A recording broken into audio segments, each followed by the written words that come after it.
Welcome to Drive the Daf. Clear, structured explanation of the daily Daf in 20 minutes. You can even follow in the car. Eruvin Daf Pei contains one Mishnah towards the second half of the Daf, and it ends off with another Mishnah. So from the beginning of the Daf until the first Mishnah is discussing how you make an Eruv Chatzeros or Shetufim Mavois on behalf of others. There are two possible things you need to do. You may have to transfer ownership of your Eruv to them, and you may have to make them aware that their property is being used for an Eruv or for a Shetufim Mavois. The Gemara will discuss when you need which one. Then the Gemara talks about Eruvei Tchumin and Eruv Tafshilin.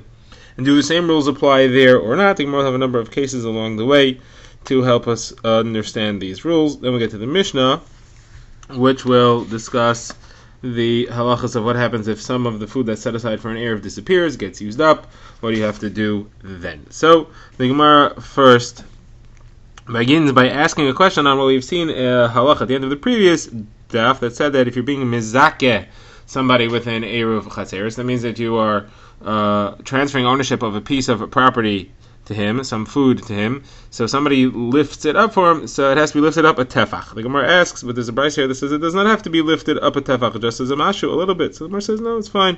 When we say a mashu, a little bit, we mean a tefach. That's what that means. Now, in this brayso, it also spelled out some other things. First of all, it said that there are three foods you could use. You could use wine, you could use the oil of dates, or the oil of dried figs, or any other type of fruit. And it said that there's a difference between whether you are making a shituf mavois out of property which is yours or property which is owned in a partnership. Now, if it's yours, so you have to make it a partnership. You have to transfer rishos to everybody else. Now, if you have a barrel that belongs to everybody who lives in the mavi already, so then you just have to set it up, but you do have to inform them. You have to let them know that you're using their property, their food, for a shituf mavois, because if they are upset about other people having access to their things, then the shituf mavois is cancelled. It actually does not work.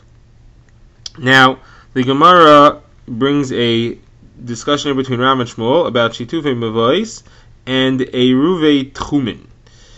Do you have to do zikoi or not on each of these two things? And they have opposite opinions. According to Rav, you have to do zikoi, meaning you have to transfer ownership by eruv tchumin, but not by shitufim mavois. According to Shmuel, it's the opposite. You have to do zikoi by shitufim mavois, but not by eruv tchumin. So the Gemara says we have two mishnayos that clearly support Shmuel's position. We said over here, our Mishnah, which we just learned at the end of the last daf, says that for shitufim mavois you have to be mizakeh, you have to transfer ownership. And we have a Mishnah later on, which we shall see, that'll tell us that by Eruv Tchumin you do not have to. So Shmuel's clearly supported, but where does Rav? Why does Rav argue on our explicit Mishnah?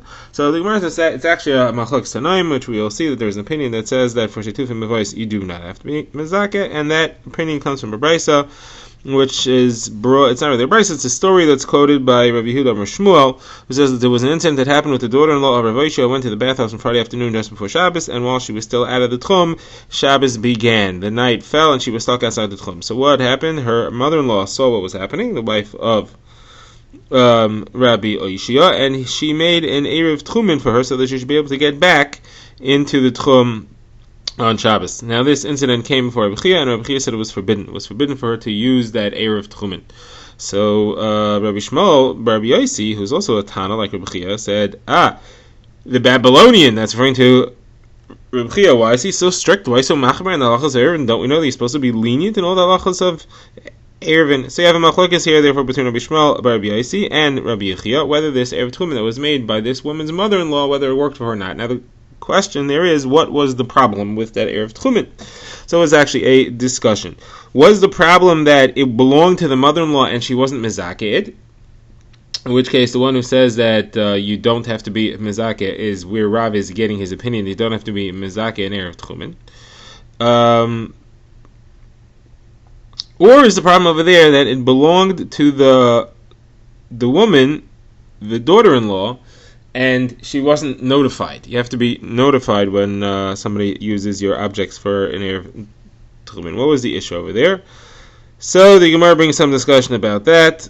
the Gemara says that we asked what was the issue over there, and a Chacham named Rabbi Yaakov said that I heard, it was explained to me by Rabbi Yechanan, or in the name of Rabbi Yechanan, that it belonged to the mother-in-law, and the problem was that she was not mizakeh to the daughter. You have to be mizakeh to the daughter. Now, Rabbi Zera said to the son of the daughter of Yaakov, his name is Yaakov, and he's a grandson of Yaakov. His father was not somebody who was befitting to be quoted. He said, so Rabbi Zera said to him, do me a favor, when you travel to Eretz Yisrael, go the long way and stop by the big hill called Sur and ask Rabbi Yaakov Bar Idi what happened over there. And he went and he asked him, and he said that it was the mother-in-law's, and the problem was that she did not transfer ownership, and that is the issue. And that's where Rav gets his opinion, then, that you do not have to transfer ownership by Shitufim Avos, but you do have to transfer ownership by Tchumin. Now, what is the halacha between these two machlokes, Rav and Shmuel? So Rav Nachman says we go strictly both ways. You have to transfer ownership both for Erev Chatzeres and for Shitufim Avos. And Rav Nachman says, but I wonder about Erev Tavshilin. Let's say you can make an Erev Tavshilin for somebody. Do you have to transfer ownership for that or not? Erev Tavshilin involves setting aside a cooked food and a baked food, usually matzah or bread, from before Yom Tov, which leads into Shabbos. When you're planning to cook on Yom Tov for Shabbos, you have to start the cooking beforehand. Therefore, you have to set those foods aside. So Rav Yosef said, why is he asking? Why is he asking if it works by Erev Tavshilin? Did he not hear about this statement of Rav Nachman bar Ad, the name of Shmuel, that you do have to be mezakeh somebody, you have to transfer property to make an Erev Tavshilin for somebody. So Abai said, well, obviously he didn't hear that, otherwise he wouldn't have asked. Rav Yosef said, how do you know? Don't you see that he didn't paskin like Shmuel? In this case, he went l'chomer both ways, in Rav and Shmuel, so maybe he just is not impressed by the fact that Shmuel said the halacha, and he feels the need to still ask what the halacha is. So Abai said, what do you mean? Over there is a machlokes, Rav and Shmuel, and he went l'chomer both ways. Here, there's no machlokes. Why should he argue on Shmuel without any machlokes known to be on the subject? Okay, now the Gemara brings a few incidents about whether somebody's wife may make an Erev Shitufim Avos for them, except here it's not Shitufim Avos, it's really Schiras Rishos, where there's a goy and we wanted to rent the rights to use the Chatzar from the guy's wife. So the Gemara says that there was an incident with a arms watcher, a trader or a dealer in arms that lived in the neighborhood of Rabbi Zera, and the people in his chutzner wanted to rent his rishos so that they could carry there on Shabbos, and he said no. They came to Rabbi Zera and said, couldn't we rent from his wife? And he said, the halacha is, Rish Lakish says, in the name of a great scholar, his name is Rabbi Chanina, that a person's wife is allowed to make an heir for him, and therefore a person's wife is also allowed to rent out his rishos for him.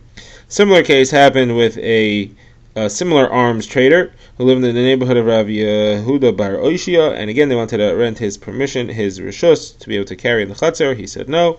They went to Rav Yehuda bar Oishia to ask, can they rent from his wife? Apparently she was more agreeable as well, and he didn't know the halacha, so they went to Rav Masna. He didn't know either. They went to Rav Yehuda, and he said, this Shmuel said that you're allowed to make an erev with somebody's wife, even if he does not agree or doesn't know about it. Now the Gemara says, I have a kasha on that. There's a case of women that made an erev without their husband's knowledge, and it says that the erev doesn't count, it doesn't work, and Shutuvim advice that they make doesn't work either. So how could Shmuel say that this does work? Whereas it's different. Here it's a situation where the people need the woman's family to join the erev, otherwise they won't be able to carry. They're jointly owning a chatzar. That's talking about we have two chatzeros that are neighboring, and they wanted to combine them so they should be able to carry from one to the other, but nobody's usher to carry in his own chatzar based on the actions of these people. Therefore it's not an emergency, and therefore we don't rely on the wives' erev. You know, says you have to say this way, otherwise you have a contradiction in Shmuel. Here Shmuel has said that you are allowed to make an erev without somebody's knowledge, but elsewhere he says that's only if the person usually joins the erev and he forgot one time. But otherwise you can't. Contradiction. And therefore, obviously, it must be that you only force him. Unless he usually joins the erev, you only force him if he's making people forbidden to carry in their yard. Otherwise, you would not force him unless he generally joins the erev and he forgot this one time. Now, the Gemara says maybe we could bring a proof to Shmuel's concept that you're allowed to force people to join an erev. There's a halacha allowed to force somebody to make a lechi or a kair for a mavoi, to have him join in the construction of a object that you have to place to make a mavoi permitted to be carried within that. So Gemara says, no, that's different, because it also adds to the security and the safety of the mava. It could be that's why you could force them over there, but over here where it's just a halachic procedure that nothing actually exists, that's visible, so you would not necessarily say that halacha. Okay, now the Gemara says, are you allowed to make a lechi or a kaira out of wood that was used from an avodah zara? It's wood from an asherah tree. So Rabbi Chia bar Ashi says you're allowed to make a lechi. Rav Shimon Lakish says you're allowed to make a kaira. Lechi is the side post, kaira is the beam. The Gemara says if you let somebody make the beam, then you certainly let him make the kaira, because the beam has a minimum size. The side post, the lechi, does not have a minimum size. And there's a halacha about avodah zara things that they have to be destroyed, and something which has to be destroyed is considered to be less than its minimum size and is considered to be non-existent. So somebody might possibly hold you're allowed to make the lechi because the lechi has no minimum size, but you can't make the beam out of avodah zara because it's lacking its minimum size because we consider it to be destroyed. Somebody, however, who says you don't have to worry about the sizes as long as it's still visible and it's there physically, even if halachically it's considered destroyed, it's okay. Would certainly say that on a lechi you are allowed to. This ends the Gemara. Now starts the mission discussing the halachas of what happens if part of the Eruv is destroyed or disappears on Shabbos. Says the Mishnah, what happens if part of the minimum size of the shear, and here we're discussing Shetufim Mevais, if part of it disappears, it becomes less. So the Gemara says then you can add onto it. You do, if you're using your own food to add to it, you do have to be mezakeh to everyone else, but if you're adding food that's part of the partnership, you don't have to let them know. You could assume that they want it, and they agreed to it, just like they agreed up till now. What is the minimum, just before that? If, however, more people join the yard, and therefore you need to add to the Eruv, because you need more people, the Eruv has to be larger to accommodate more people who live there, so then you do have to be mezakeh, and you do have to let them know if you're planning on using things which belong to them to add to the Eruv. Because there's more people and there's more rights that they have, you have to make sure that everybody agrees. Now, what is the minimum size of an Eruv altogether? So if you have a lot of people, you don't need more than enough food for 2 meals for one individual. If, however, you have a few people, so each one has to give at least the size of a goigeres, the size of a dried fig. Now, says Rav Yosi, these sizes are only true when you're making an Eruv Chatzeres or Shetufim Mevais in the first place. But if you're just adding to one that lost, you just have to add a little bit, you don't have to do a full size.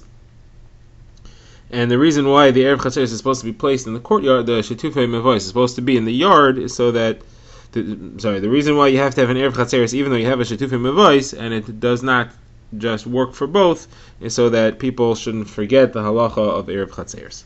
Okay, now the Gemara asks over here, I don't understand something. You're telling me that if the Eruv got less, you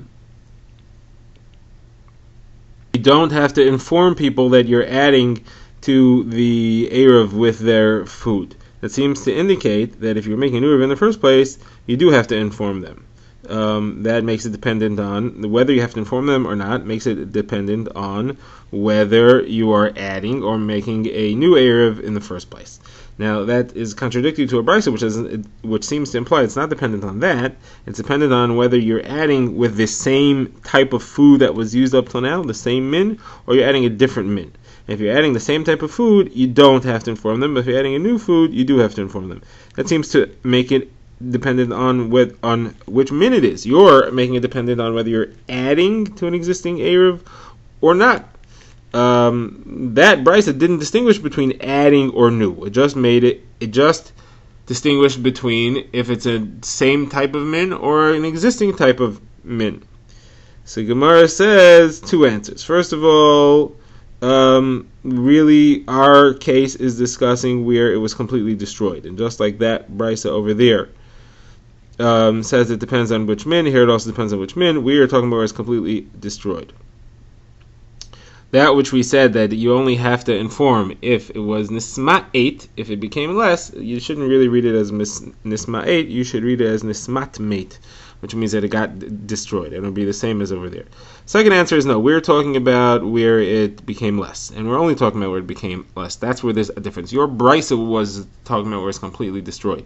That's where you have to inform them, and in a case where it's completely destroyed, the halacha is different. There it makes a difference what min it is, but if it just became less, it does not make a difference what the min is. Now, our Mishnah had said that you have to inform people if you're using their food for an Eruv, Chatzeres, or Shetufim Mevais. Rav Yehuda, we'd seen on Daf Mem Vav, that he holds you do not. So the Gemara says that this seems to indicate that Rav Yehuda's Chaverim, the Chachamim, argued on him, because you see our Mishnah here argues on him. The Gemara is saying this because Rav Yehuda argued there. He didn't just argue. He said on what the Chachamim said, you have to inform people that you're using their food. He said, oh, you have to inform people? That's talking about in an Erev Tchumen. But in Erev Chatzeres, you do not. It could be that he was explaining the previous opinion. It's not clear that he's arguing. But here we see it is that he's arguing because the other opinion does exist, and that's this Mishnah here, which says that you do have to inform people if you're using their food for an Erev Chatzeres or Shetufim device. So the Gemara says, obviously, you see clearly that this Mishnah says that you do have to inform them, and Rabbi Yehuda says for an Erev Chatzeres you don't have to inform them. So Gemara says, no, I need to tell you this, because you may think not necessarily. Maybe this Mishnah here says you have to inform them is talking about a case where a person has two Chatzeres, so we didn't know which one he wants to join. So if somebody makes an error for him, not necessarily is he hitting the right one. That might be the case where the Chachamim argue and say you have to inform him. And maybe if he's only part of one Chatzer, he don't.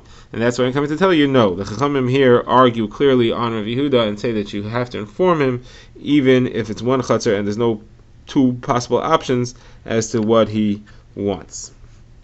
Okay, now we had seen the shear, the size that was given for how much food you have to set aside. So it had said if it's a lot of people, then it has to be enough food for 2 meals, and if it's not so many, then it has to be, each one has to give a dried fig. So the Gemara says, how much is a lot? The Gemara says a lot is 18. The Gemara says, only 18? What about more than 18? The Gemara says from 18 and up is considered a lot. So the Gemara says 18 and up is a lot, so why are you choosing the number 18? Anything is considered to be a lot. What's the significance of 18? How does that number come anywhere? So the Gemara says it works as follows. There's a minimum and a maximum. You have to give a minimum of 1 gregaris per person and a maximum of 2 meals worth.